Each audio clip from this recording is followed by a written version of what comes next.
বর্ধমানে জেলা শাসকের দফতর চত্বরে ধুন্ধুমার কাণ্ড।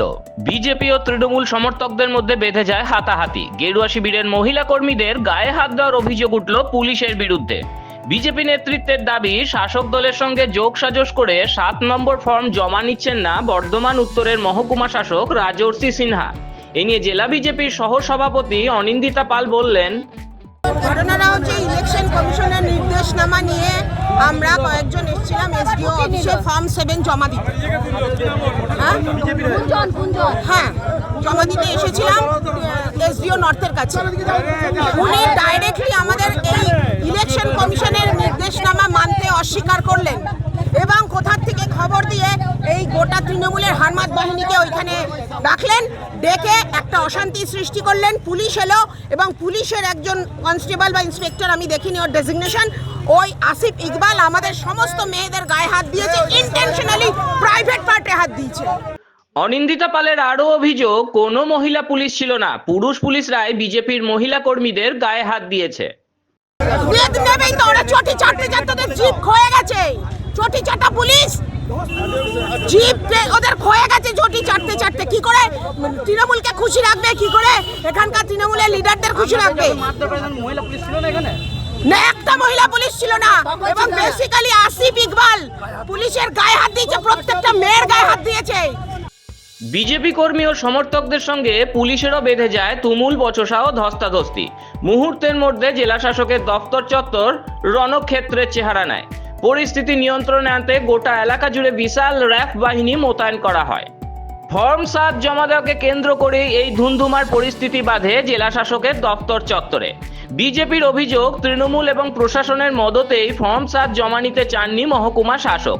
আসলে কোনো ব্যক্তির নাম ভোটার তালিকায় থাকার অযোগ্য হওয়ার পরেও যদি তার নাম তালিকায় থাকে বা অযোগ্য ব্যক্তির নাম ভোটার তালিকায় অন্তর্ভুক্ত করার চেষ্টা করা হয়, সেক্ষেত্রে আপত্তি জানিয়ে ফর্ম 7 জমা করা যায়।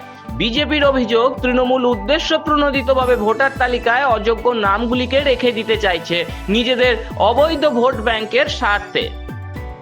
বঙ্গে বিধানসভা ভোটের ঢাকে কাঠি পড়ে গিয়েছে। এসআইআর সম্পূর্ণ হলেই ঘোষণা হবে নির্বাচনের দিনক্ষণ। 2026-এর নির্বাচনের ফলাফল নিয়ে কি আগেভাগেই উদ্বিগ্ন হয়ে পড়ছে তৃণমূল কংগ্রেস? তাই কি দিকে দিকে বিজেপি কর্মীদের মারধর করার অভিযোগ উঠছে তাদের বিরুদ্ধে?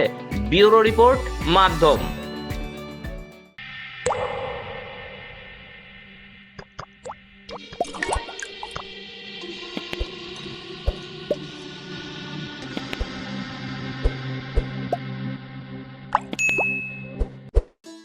उत्तर प्रदेश के मुख्यमंत्री योगी आदित्यनाथ के नेतृत्व में आज उत्तर प्रदेश में गौमाता न केवल सुरक्षित है बल्कि प्रदेश की अर्थव्यवस्था को नई ताकत दे रही हैं।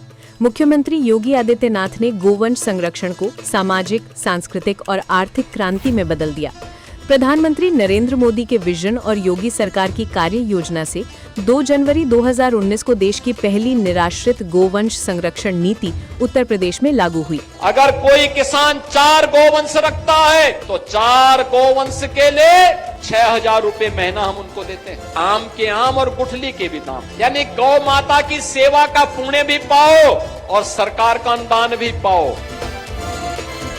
आज प्रदेश में 7,717 गौशालाओं में 12,52,000 गोवंश संरक्षित हैं। 520 मोबाइल वेटनरी यूनिट्स, 2,200 से अधिक प्राथमिक पशु चिकित्सालय और 2,575 पशु सेवा केंद्र दिन रात सक्रिय हैं। ग्राम स्तर पर जैविक खेती को बढ़ावा मिल रहा है। प्रतिदिन 5,500 टन गोबर से वर्मी कंपोस्ट, गोकास्ट, धूप बत्ती, जीवामृत, घनामृत जैसे उत्पाद बन रहे हैं, जिनमें महिला समूहों की सक्रिय भागीदारी ने लाखों महिलाओं को आत्मनिर्भर बनाया है। स्वदेशी नस्लों के संरक्षण और 3,08,000 निःशुल्क कृत्रिम गर्भाधान से दुग्ध उत्पादन में ऐतिहासिक वृद्धि हुई है। 390 लाख मीट्रिक टन का रिकॉर्ड उत्पादन, 1,67,000 करोड़ रुपए के योगदान के साथ गौ आधारित ग्रामीण अर्थव्यवस्था आज उत्तर प्रदेश मॉडल की सफलता का प्रमाण है। एक ऐसा मॉडल जो आत्मनिर्भर गांव और समृद्ध भारत का सपना साकार कर रहा है। मुख्यमंत्री सहभागिता योजना तथा पोषण मिशन अंतर्गत 1,14,089 लाभार्थियों को 1,69,024 गोवंश सुपुर्दगी में दिए गए हैं। मेरा नाम गोरखनाथ यादव, ग्राम जौकाबाद, पोस्ट कुडहन, जिला जौनपुर, उत्तर प्रदेश का रहने वाला हूँ। उत्तर प्रदेश सरकार द्वारा हमें 70,000 रुपये गौशाला बनाने के लिए मिला, जिसमें हमने 27/10 का गौशाला बनवाया। गोमाता संरक्षण के इस मॉडल से उत्तर प्रदेश में सभी तरह के कार्यक्रम तथा योजनाएं बनाई गई हैं, जिससे राज्य के साथ साथ देश का भी विकास हो रहा है। गोमाता का आशीर्वाद, विकसित उत्तर प्रदेश, विकसित भारत।